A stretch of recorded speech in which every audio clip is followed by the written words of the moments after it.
할렐루야. 사랑하는 도담교회 우리 가족 여러분, 주 안에서 한 주간도 평안하셨습니까? 오늘은 4월 13일 거룩하고 복된 주일, 우리 하나님 앞에 우리 묵도하심으로 예배하시겠습니다. 그가 찔림은 우리의 허물을 인함이요 그가 상함은 우리의 죄악을 인함이라. 그가 징계를 받음으로 우리가 평화를 누리고 그가 채찍에 맞음으로 우리가 나음을 입었도다. 우리는 다 양 같아서 그릇 행하여 각기 제 길로 갔거늘 여호와께서는 우리 무리의 죄악을 그에게 담당시키셨도다. 아멘. 다같이 찬양, 고개 들어 주를 맞이해 찬양 같이 하겠습니다.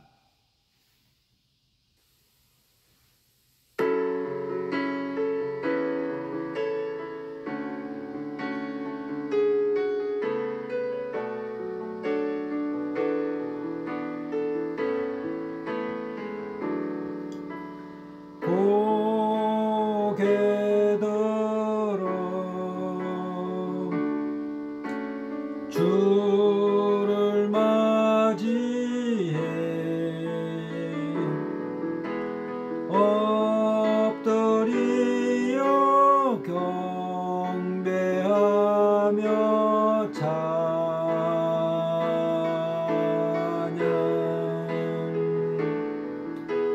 왕의 위엄을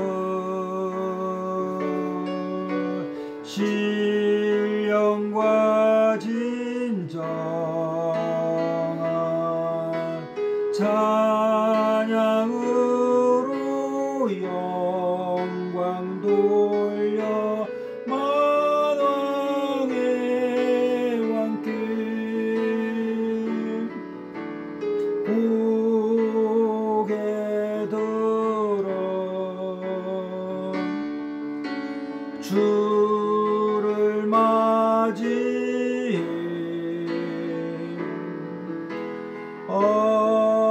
엎드리어 경배하며 찬양.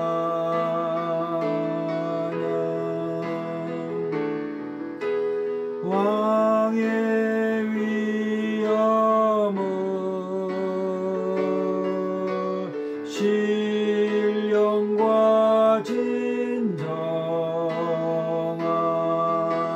찬양으로 영광 돌려 만왕의 왕께 찬양으로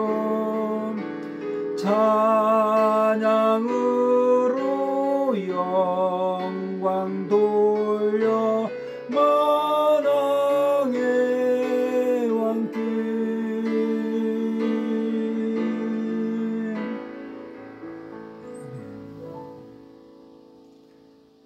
다같이 사도신경으로 신앙 고백하시겠습니다.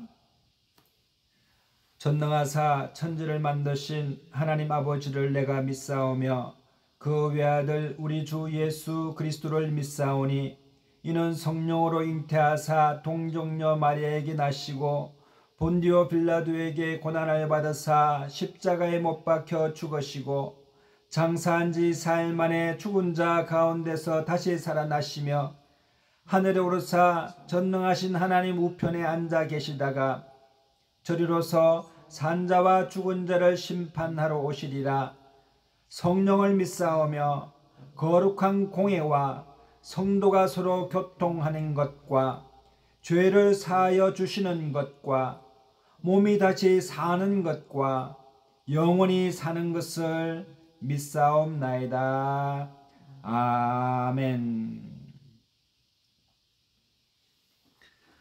다같이 찬송가 258장 찬송 부르시겠습니다. 찬송가 258장 샘물과 같은 보혈은 찬양입니다. 샘물과 같은 보혈은 주님의 피로다. 보혈의 죄를 씻으면 정하게 되겠네. 정하게 되겠네. 정하게 되겠네. 보혈의 죄를 씻으면 정하게 되겠네. 저도적 회개하고서 보혈에 씻었네. 저도적 같은 이 몸도 죄 씻기 원하네. 죄 씻기 원하네. 죄 씻기 원하네. 저도 저 같은 이 몸도 죄 씻기 원하네. 죄속함 받은 백성은 영생을 얻었네. 샘솟 뜻하는 피관세 한없이 크도다. 한없이 크도다. 한없이 크도다. 샘솟 뜻하는 피관세 한없이 크도다. 날 정케 하는 표본이 그 사랑 한없네. 살 동안 받은 사랑을 널 찬송하겠네. 널 찬송하겠네. 널 찬송하겠네. 살 동안 받은 사랑을 널 찬송하겠네. 이후에 천국 올라가 더 좋은 노래로 날 구속하신 은혜를 널 찬송하겠네. 널 찬송하겠네. 널 찬송하겠네. 날 구속하신 은혜를 널 찬송하겠네. 날 정케 하는 표본이 그 사랑 한없네. 살 동안 받은 사랑을 널 찬송하겠네. 널 찬송하겠네. 널 찬송하겠네. 살 동안 받은 사랑을 널 찬송하겠네. 이후에 천국 올라가 더 좋은 노래로 날 구속하신 은혜를 널 찬송하겠네. 널 찬송하겠네. 널 찬송하겠네. 날 구속하신 은혜를 널 찬송하겠네. 아멘. 찬송가 269장입니다. 찬송가 269장 찬송입니다. 그 참혹한 십자가에 주 달려 흘린 피 샘물같이 늘 흘러서 죄 씻어주시네. 값없어도 다 나와서 내 죄를 고하면 흰 눈보다 더 희도로 참성결 얻으리. 나 믿노라 나 믿노라 그 보혈 공로를 흠없어도 피 흘리사 날 구원하셨네. 저 흉악한 한 강도는 죄를 깨달아 죄 없으신 주 예수를 구주로 믿었네. 내 지연제 흉악하나 주 예수 믿으면 용서받은 강도같이 곧 구원 얻으리. 나 믿노라 나 믿노라 그 보혈 공로를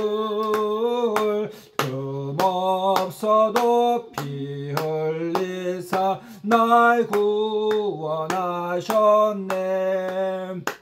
온 백성의 죄 사하신 하나님 어린 양 그 십자가 지심으로 온 인류 구했네.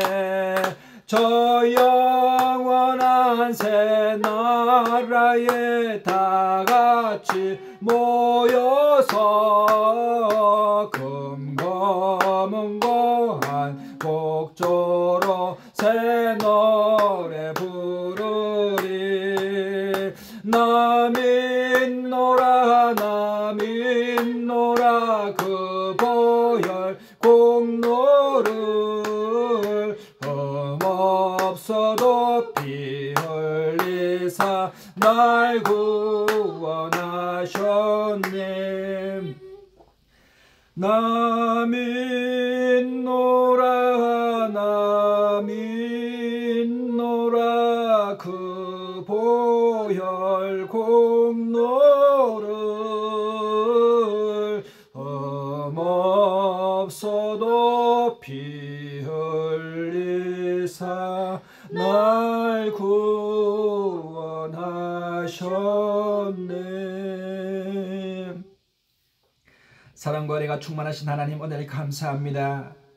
우리 예수님께서 우리를 위하여 피 흘려 십자가에 죽으신 고난 주간을 맞이하여서 이 시간에 하나님의 십자가 대속의 은혜를 생각하며 고난 주일을 맞이합니다.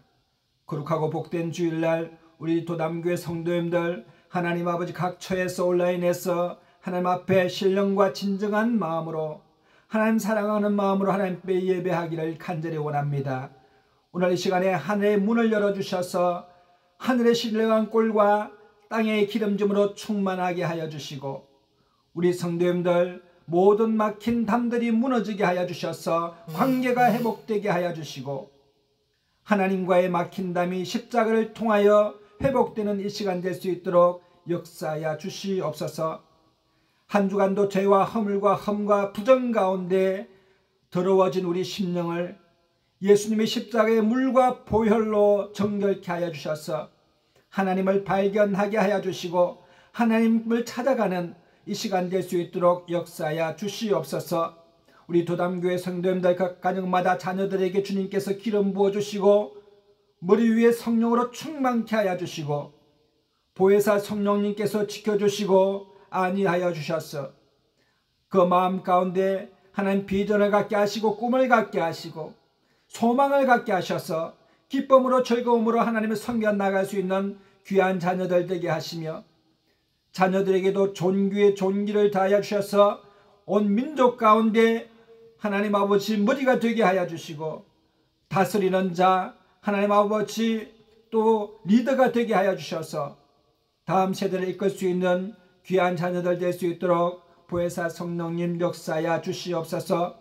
우리 도담교회를 섬기는 이호연 장로님 하나님께서 축복하여 주시고 꿈꾸고 계획하고 기도하는 곳마다 하나님께서 역사하여 주시고 피곤치 않고 곤비치 않도록 주의 오른팔과 편팔로 붙들어 주시옵소서. 우리 권사님 하나님 아버지 역사하여 주시고 기도하는 기도의 제목마다 하나님 아버지 역사하여 주셔서 교회가 서게 하시고 하나님 아버지 기도로 하나님 아버지 앞에 늘 간구하며 복을 받아 누리는 우리 권사님 우리 집사님들 다 될 수 있도록 역사하여 주시옵소서. 성미시는 집사님들마다 가정이 잘 되고 자녀가 형통케 되며 손으로 하는 모든 사업장 가운데 하나님의 영혼이 잘됨같이 범사가 잘되는 역사가 있게 하여 주옵소서. 하나님 아버지 우리는 부족합니다. 연약합니다. 하나님 앞에 간구함으로 하나님 아버지 주님께서 우리에게 말씀하신 것 같이 구하라 주실 것이요 찾으라 찾아낼 것이요 문을 두드리라 그러면 너희에게 열릴 것이라고 말씀하신 것 같이 하나님 앞에 간구합니다. 이 시간에도 하나님 아버지 성령님 역사하여 주셔서 우리의 마른 심령이 목마른 심령이 꿀을 얻는 이 시간 될 수 있도록 역사하여 주시옵소서. 주님이 우리 찬양과 경배를 받아 주시옵소서. 세계와 열방 가운데 하나님 높임을 받아 주시며 경배를 받아 주시옵소서. 예배의 시종을 주님께 의탁하옵고 이 모든 말씀 우리 주 예수님의 이름으로 감사하며 기도드리옵나이다. 아멘. 할렐루야. 참으로 좋은 날입니다. 한 주간도 주 안에서 평안하셨습니까? 우리 옆에 분에게 참 잘 오셨습니다. 이렇게 인사하게 되시기를 바랍니다. 참 잘 오셨습니다. 우리 도담교회 오신 것을 환영합니다.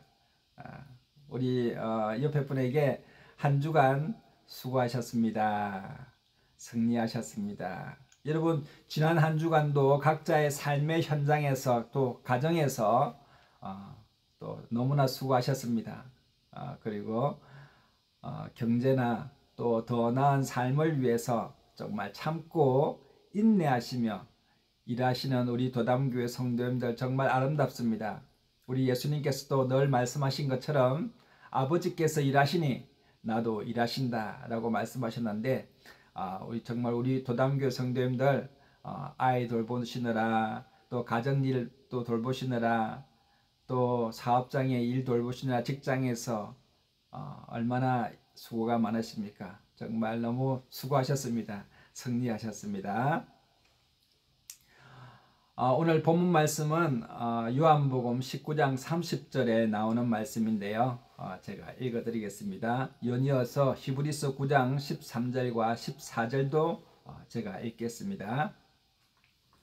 예수께서 신 포도주를 받으신 후에 가라사대 다 이루었다 하시고 머리를 숙이시고 영혼이 돌아가시니라.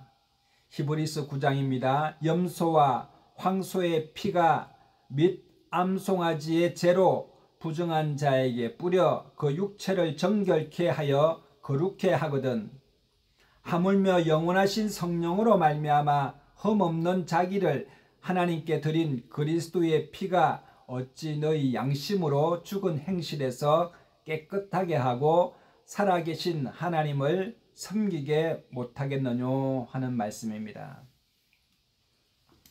오늘은 예수님의 십자가를 우리가 생각하는 고난주간입니다. 그래서 우리 예수님의 십자가가 정말 나에게 또 우리 모든 사람들에게 어떤 의미를 가지고 있는지에 대해서 서로 생각하면서 은혜를 나누고자 합니다. 우리 모든 사람은 성경에 보면은 이 모든 사람은 사망에 처해 있다라고 합니다.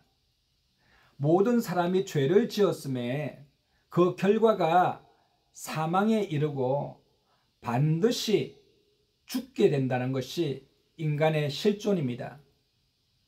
로마서 5장 12절에 보면은 이러므로 한 사람으로 말미암아 죄가 세상에 들어오고 죄로 말미암아 사망이 왔나니 이와 같이 모든 사람이 죄를 지었으므로 사망이 모든 사람에게 이르렀느니라. 여러분 모든 사람이 아담 이후로 모든 사람이 죄를 지었다고 했습니다. 그래서 모든 사람들은 죄입니다. 죄인입니다.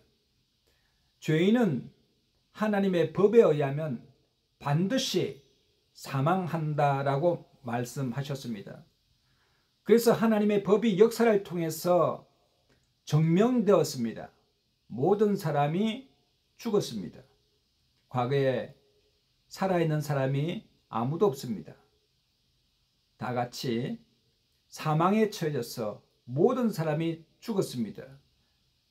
그것은 하나님의 통치의 법이 정확하게 일치한다는 것이 증명되었음을 우리에게 말씀하십니다. 하나님은 세상을 통치하실 때에 법으로 통치하십니다. 하나님은 세상을 창조하시고 법으로 통치하셔서 이 온 우주 만물이 질서를 가지면서 하나님의 법에 순종하면서 존재하기 때문에 파괴되지 아니하고 서로 사랑 가운데서 질서를 유지하면서 살아갈 수가 있는 것입니다. 하나님의 법에는 세 가지 통치법이 있습니다. 첫 번째로는 율법이라고 하는 율법이 있습니다. 두 번째로는 하나님께서 우리 사람들 마음속에 넣어준 양심의 법입니다. 세 번째로는 하나님의 성령께서 주시는 살리는 생명의 법이 있습니다. 첫째로 율법은 죄인은 반드시 처벌받아 죽어야 한다 하는 것이 율법입니다. 율법은 하나님의 말씀, 하나님의 법을 어기는 사람은 그 누구도 예외 없이 반드시 처벌받고 죽어야 한다 하는 것이 율법입니다.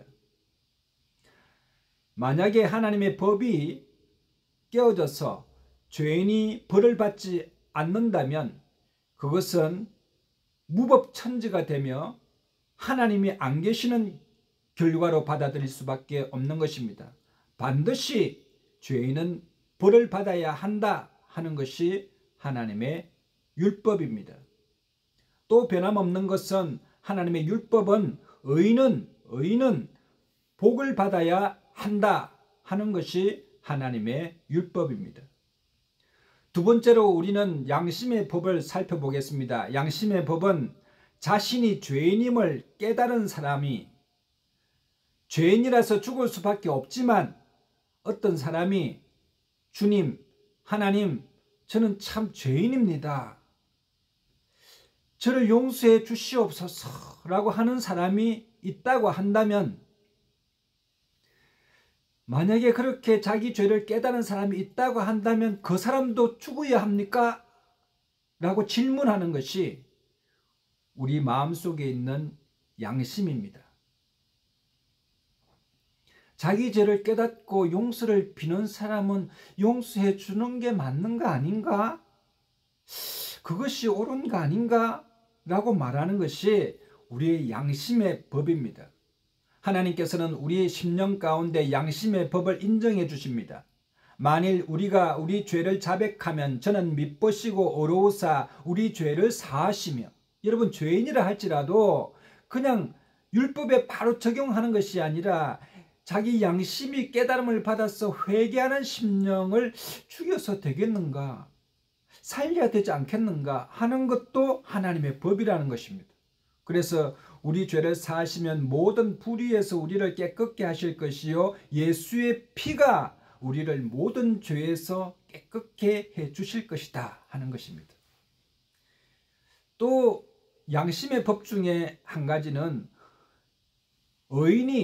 의인인데 모함을 받아서 억울하게 곤욕을 치른다면 그 사람을 우리가 과연 내버려 두면 되겠는가 하는 그런 겁니다.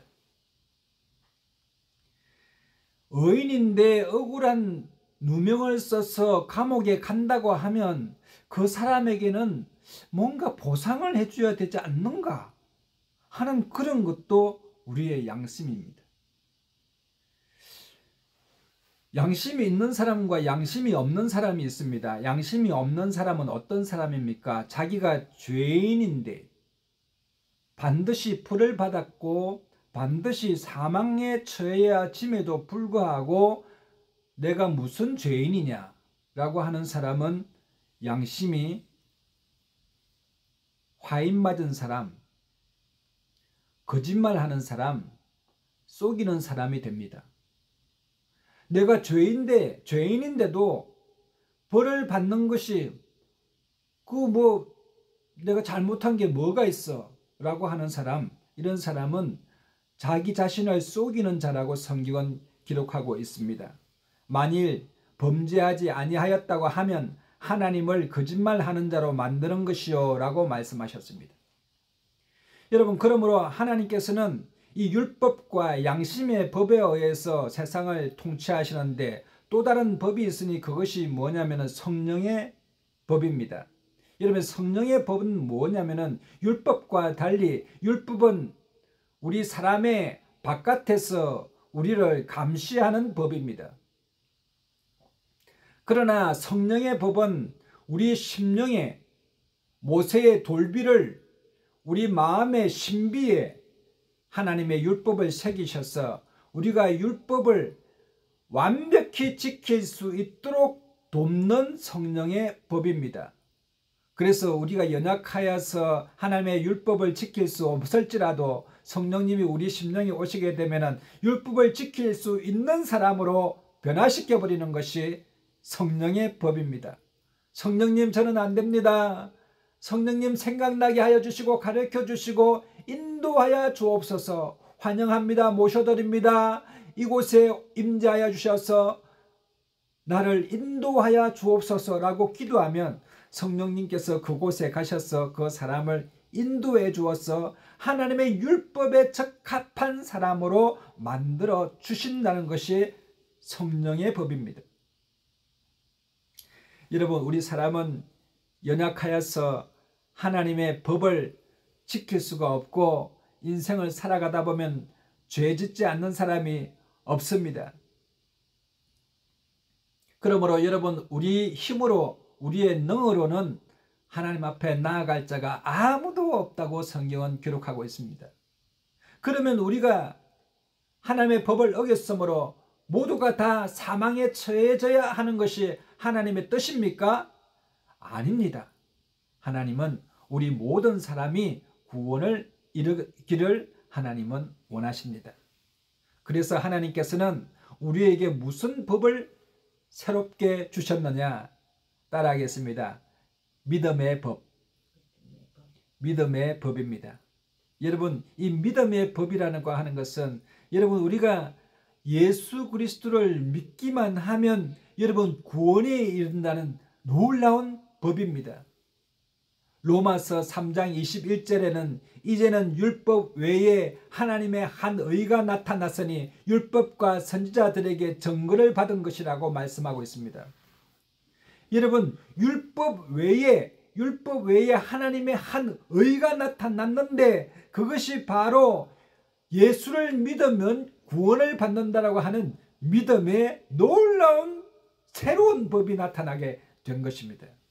그러므로 우리가 이 법을 의지하여서 하나님 앞에 나아가게 되면 하나님 꼼짝없이 우리를 사랑해 주시고 우리를 구원해 주시게 되는 하나님의 지으신 놀라운 믿음의 법입니다.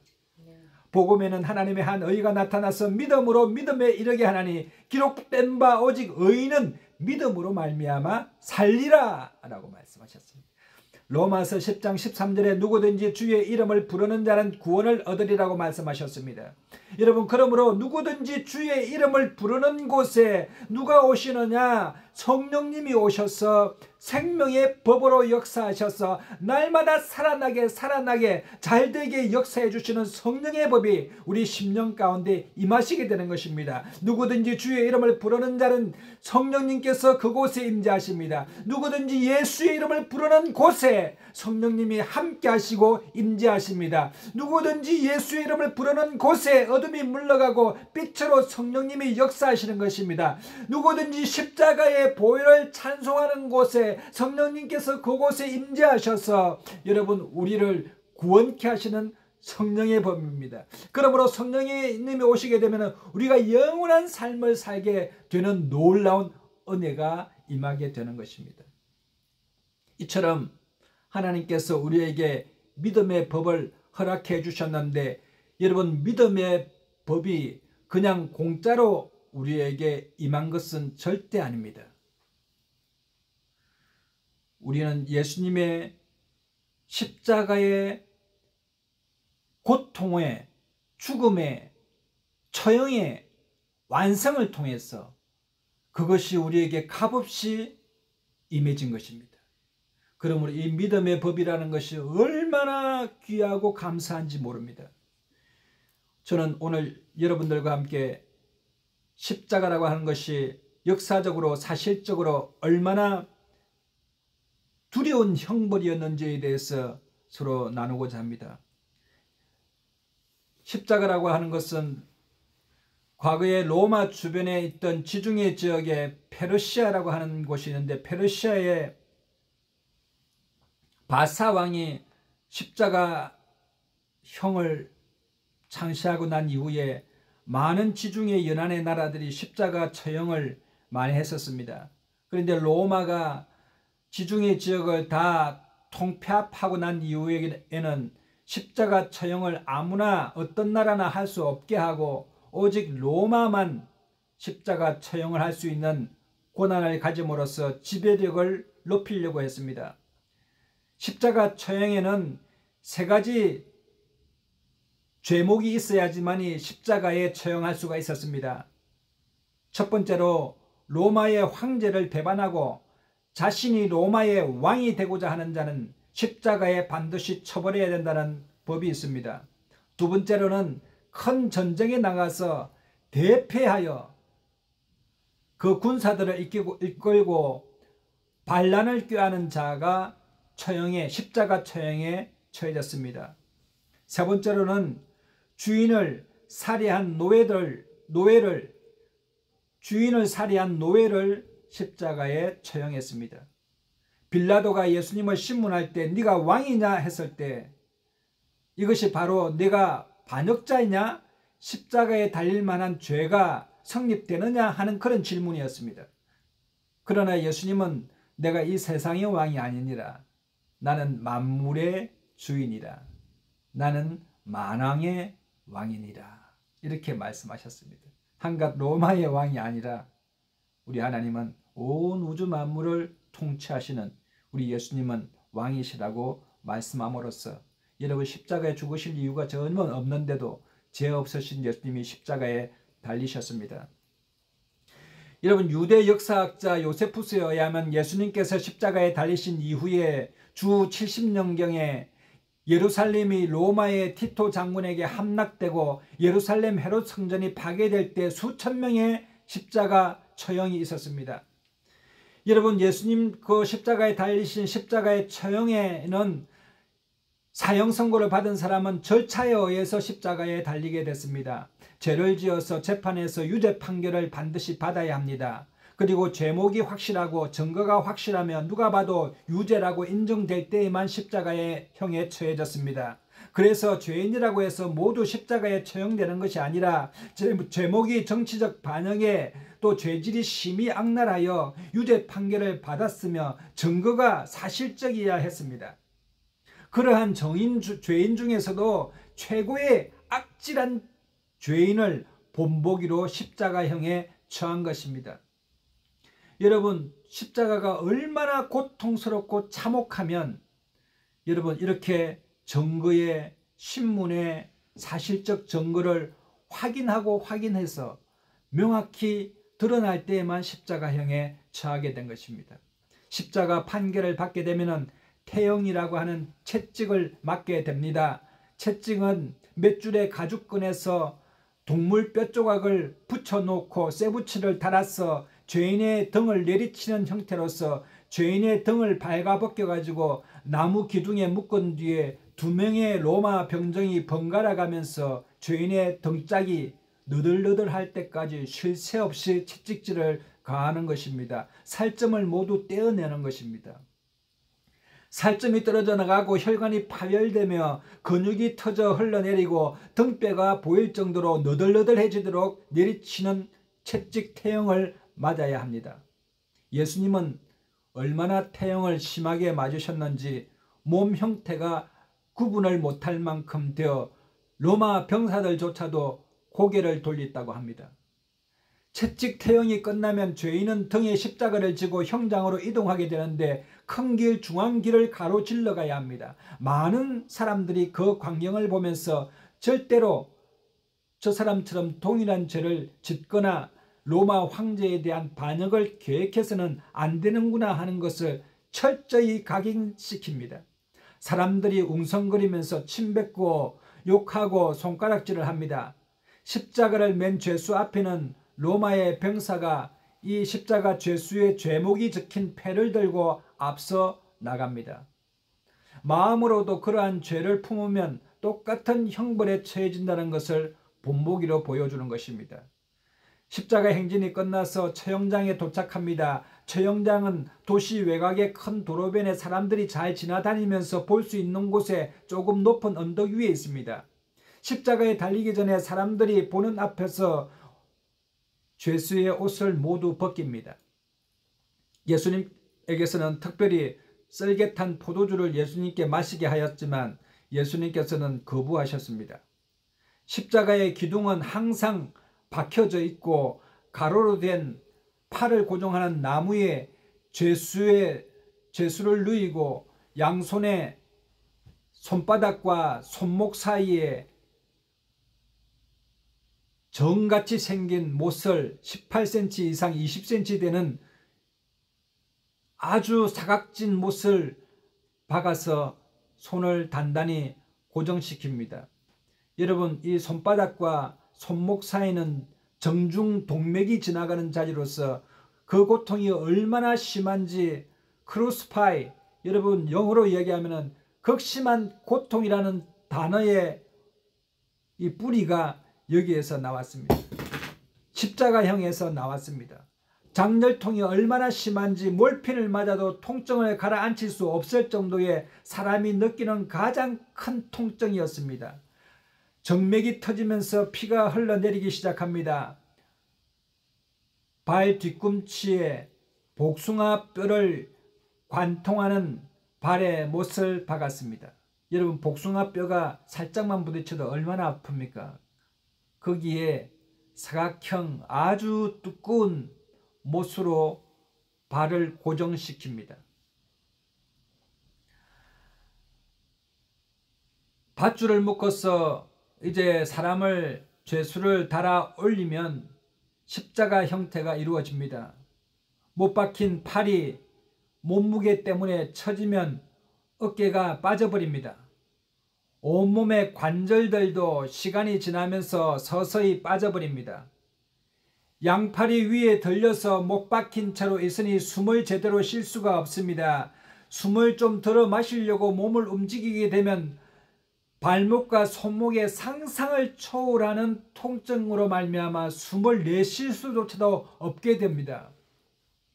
그렇다고 몸에 힘을 빼버리면 다시 숨을 못 쉬게 되는, 결국 숨을 끊어질 때까지 쉬었다 못 쉬었다를 반복하면서 수백 번의 기절함이 일어나게 됩니다. 사람 죄수는 그 고통이 얼마나 심한지 나를 빨리 죽여달라, 내 무릎의 뼈를 빨리 꺾어서 나를 사망케 해달라, 숨이 끊어지게 해달라고 호소를 하기까지 했습니다. 어떤 죄수들은 제발 십자가형만 아니라면 어떤 고문도 달게 받겠습니다 할 정도로 십자가는 참혹한 형벌 중에 형벌이었습니다. 십자가의 죄수는 시간이 지나면서 몸속에 물이 진물이 되어 빠져나가고 피가 흘러 십자가 기둥에 타고 흐르게 되면서 그 땅이 피를 흡수하게 되어 땅이 붉게 물들입니다. 숨을 거두게 되면 배의 복수를 빼기 위해서 창으로 옆구리를 찔러서 복수를 찬 피와 물을 빼내고 시체를 가볍게 합니다. 소변과 대변 배설물이 몸 밖으로 빠져나가고 온몸과 시체가 더러워집니다. 냄새가 진동합니다. 여러분, 십자가는 높이 달리지 않았습니다. 사람들 눈높이 정도에서 달리게 되었습니다. 창으로 찌를 정도였고 무릎뼈를 꺾을 정도의 높이였습니다.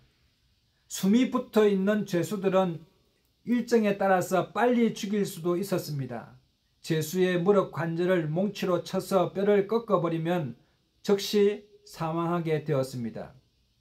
죽은 사람이든 아직 살아있는 죄수든 간에 무릎뼈를 쳐서 꺾어야 하는 것이 원칙이었습니다. 그러나 예수님 때는 그 다음 날이 안식일이어서 시체를 십자가에 그대로 방치할 수가 없었습니다. 그래서 로마 군병들은 이 죄수들을 빨리 죽이기 위해서 무릎에 뼈를 몽치로 쳐서 꺾어야만 했습니다. 그래서 두 강도의 무릎을 치고 예수님의 무릎을 몽치로 치려고 보니까 예수님은 이미 죽으셨습니다. 창으로 옆구리를 찌르면서 완전히 죽은 것이 확인되었습니다. 그래서 예수님은 뼈가 꺾이지 않게 되었습니다. 구약 성경 시편 34편 19절로 20절에 보면은 의인은 고난이 많으나 여호와께서 그 모든 고난에서 건지시는도다. 그 모든 뼈를 보호하시며 그 중에 하나도 꺾이지 아니하도다 하시는 하나님의 예언의 말씀을 이루었습니다. 예수님께서는 뼈가 꺾이지 않으신 유일한 십자가 죄수였습니다. 이제 시체는 누구도 가까이 하기 싫은 흉측한 모습이 되었습니다. 그냥 방치되거나 짐승에 의해서 뜯기게 될 것입니다. 근데 만약에 이 시체를 누가 치우게 되면 죄수와 같은 통속자로서 반역자로서 인식될까봐 오해될까봐 처형을 당한 죄수의 시체를 그 누구도 가져가지 않으려 했습니다. 이처럼 죄수는 그 발이 땅에 닿으면 안 되는 저주받은 인생이었습니다. 이러한 고통뿐만 아니라 십자가의 수치에 대해서 말씀드리겠습니다. 사람은 타인에게 자신의 아름다운 모습을 보여주고 싶어하는 것이 본성입니다. 그래서 화장을 하기도 하고 머리도 손질을 하고 또 아름다운 의복을 가져다가 자기 몸을 아름답게 치장하는 것이 사람의 본성입니다. 어떤 사람이 학대받는 모습, 자기 자신이 학대받는 모습, 약한 모습, 병든 모습, 이런 모습을 보이고 싶은 사람은 아무도 없을 것입니다. 의사로부터 사형 선고를 받아서 다른 친구들이나 많은 사람들에게 자신의 처지를 알리지 않고 가족들과 함께 조용히 숙연하게 임종을 맞이하고 싶고 또 가족 묘지에 묻히는 것이 사람의 아주 작은 바램입니다.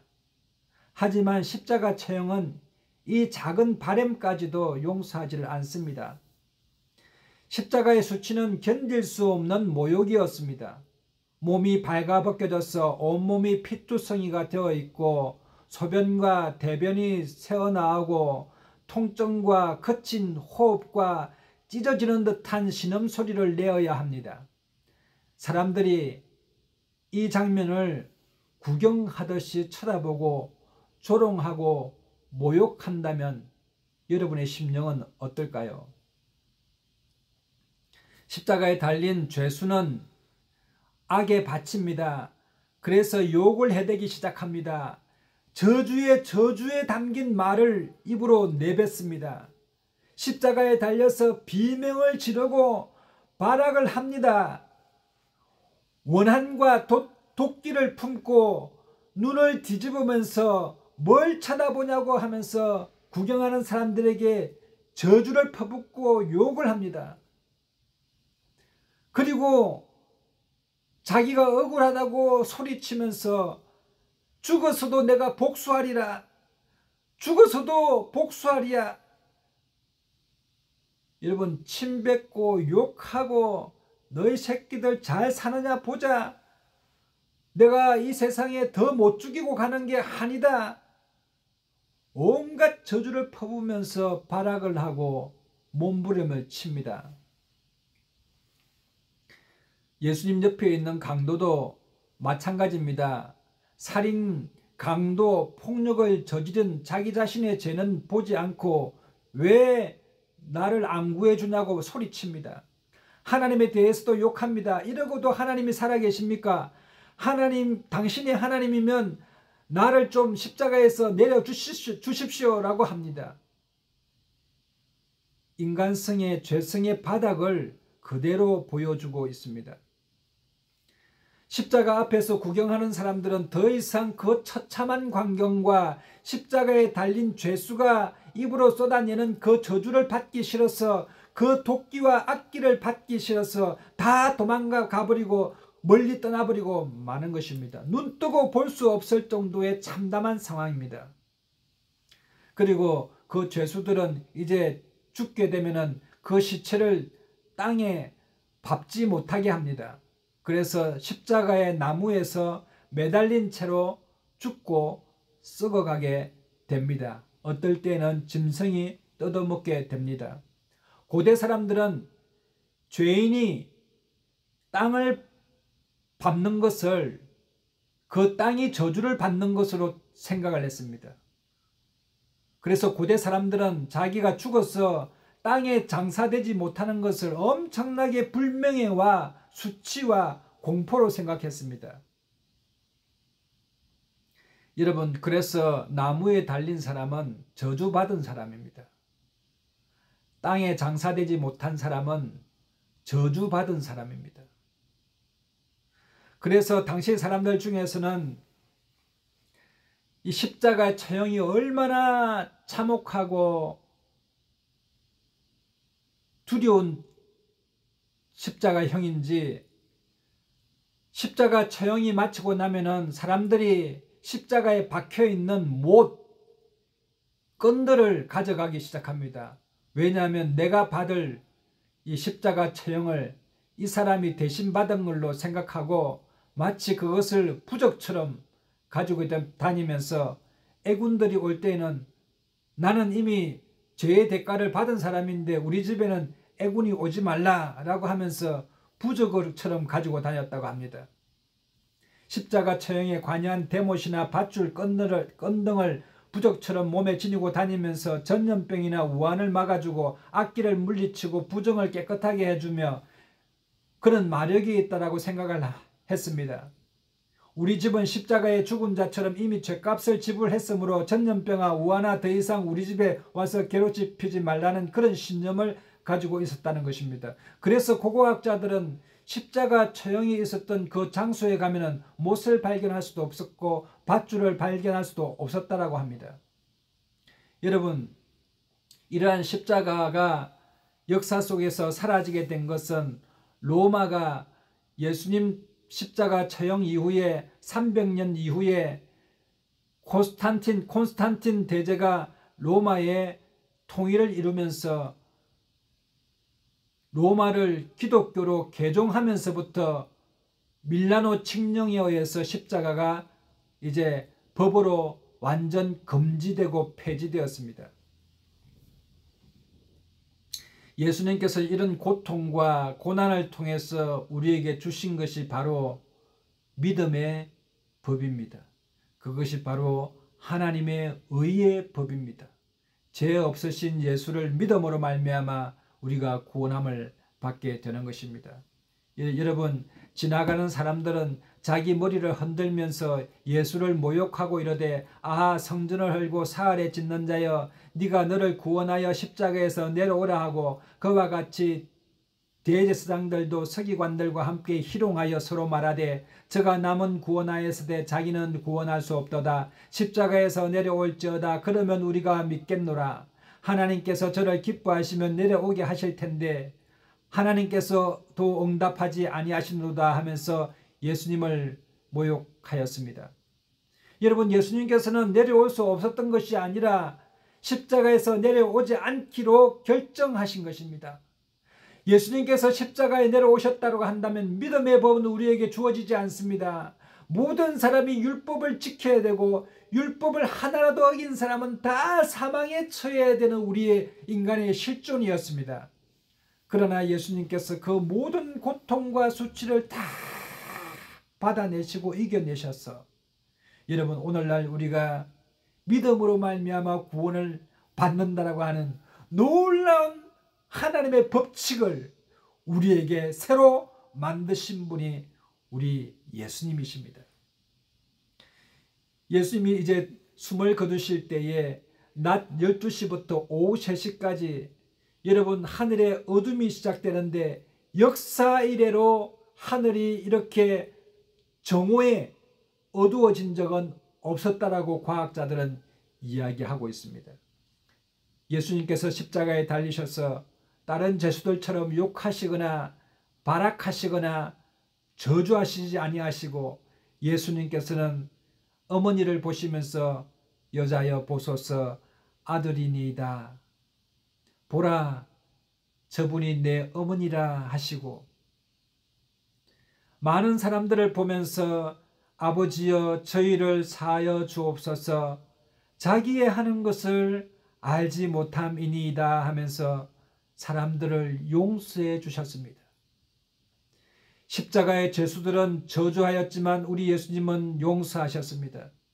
십자가의 죄수들은 두고 보자 죽어서도 이 원한을 갚으리라고 했지만 예수님께서는 사랑의 눈으로 그 밑에 사람들을 보셨습니다.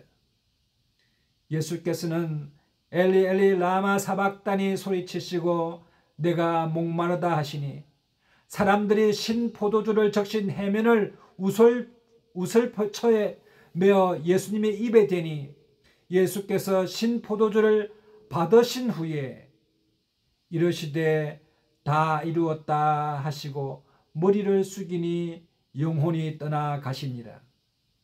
요한복음 18장 11절에 아버지께서 주신 잔을 내가 마시지 아니하시겠느냐 하셨는데 예수님께서는 마지막에 영혼이 돌아가실 때에 하나님의 잔을 다 마시고 내가 이제 다 이루었다 하시면서 돌아가셨습니다.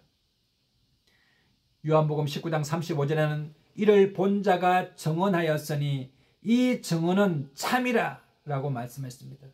사실적으로 이 사실은 분명히 있었던 것이고 분명히 사실적으로 우리에게 있었다라고 말씀하고 있습니다. 그러므로 여러분, 우리 예수님의 십자가 앞에 서게 되면 그 어떤 죄인이고 악한 죄인이라 할지라도 그 마음에 여러분 숙연함이 찾아오게 됩니다. 그 마음의 분주함이 사라지게 됩니다. 그 마음에 슬픔과 기쁨이 함께 공존하게 됩니다. 공포와 위로가 함께 공존하게 됩니다.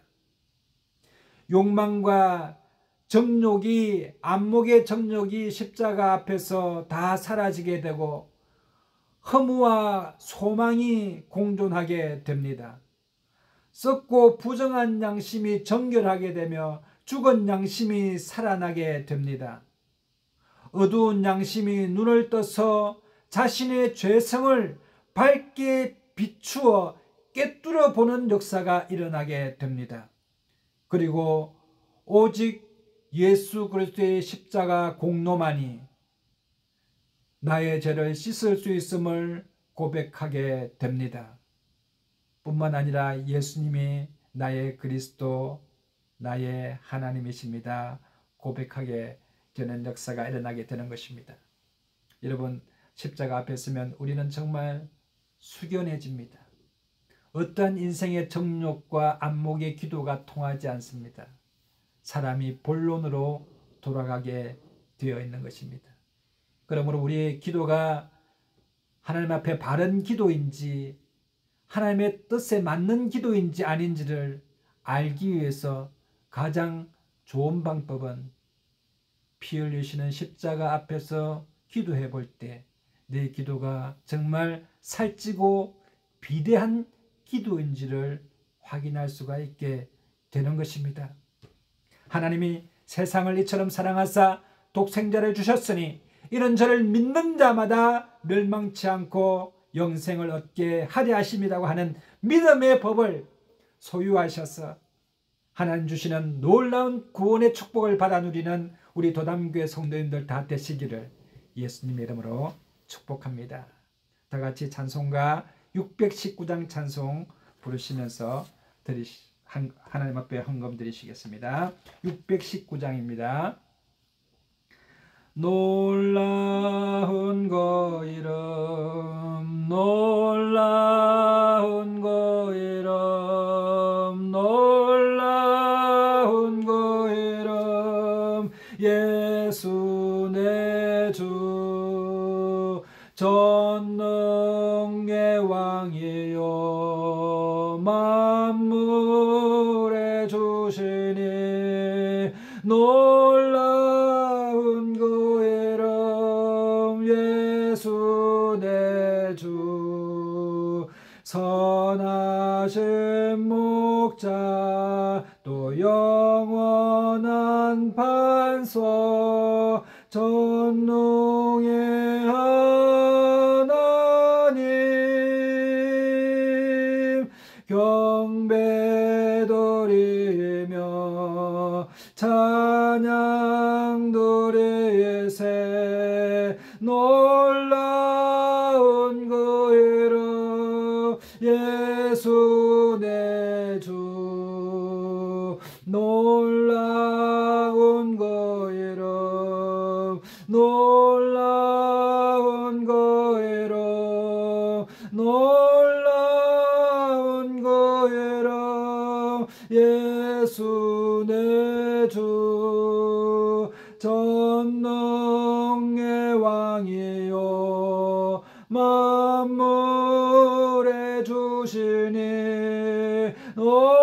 놀라운 그 이름 예수 내 주 선하신 목자 또 영원한 판서 전능의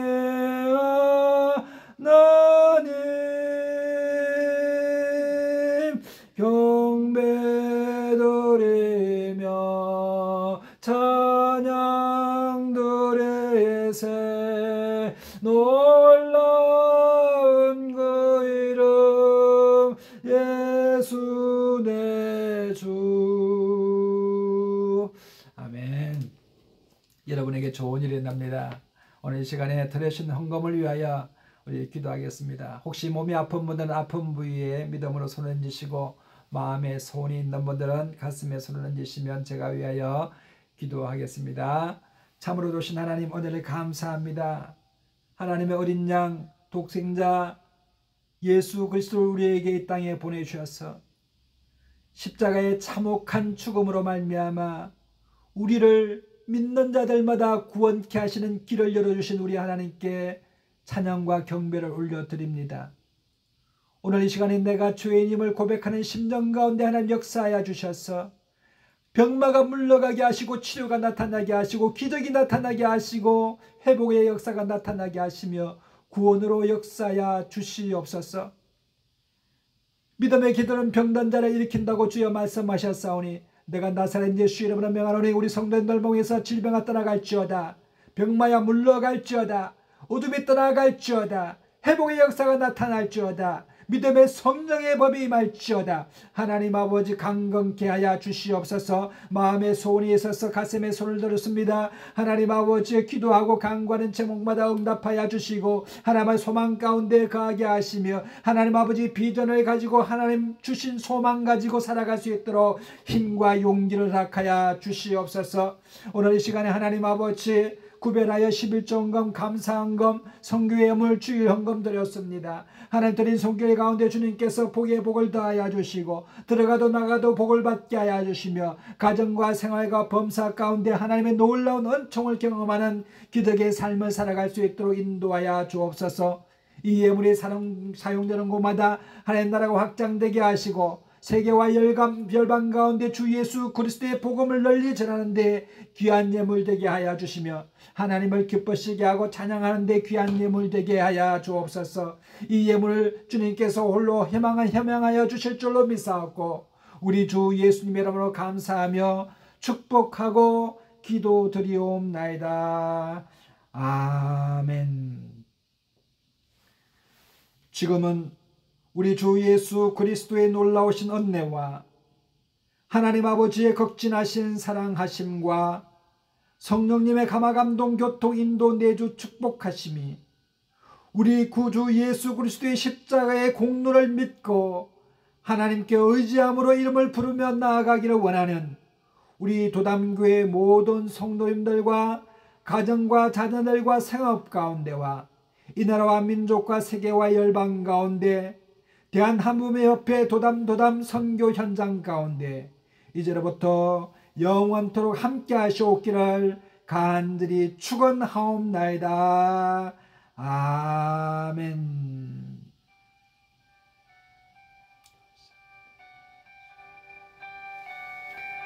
할렐루야. 우리 하나님 앞에 영광의 박수 올려드리겠습니다. 이상으로 주일 예배를 모두 마치겠습니다. 우리 옆에 분에게 당신은 복의 고난입니다. 사랑하고 축복합니다. 좋은 일이 납니다. 성령 안에서 잘되게 되어 있습니다. 성령 안에서 잘되게 되어 있습니다. 다음 주일은 부활주일입니다. 또 이번 주간은 고난주간입니다. 예수님의 십자가의 고난을 생각하면서 경건한 마음으로 한 주간 보내시고 다음 주 부활주일에 기쁨으로 즐거움으로 또 만나 뵙기를 간절히 축원합니다.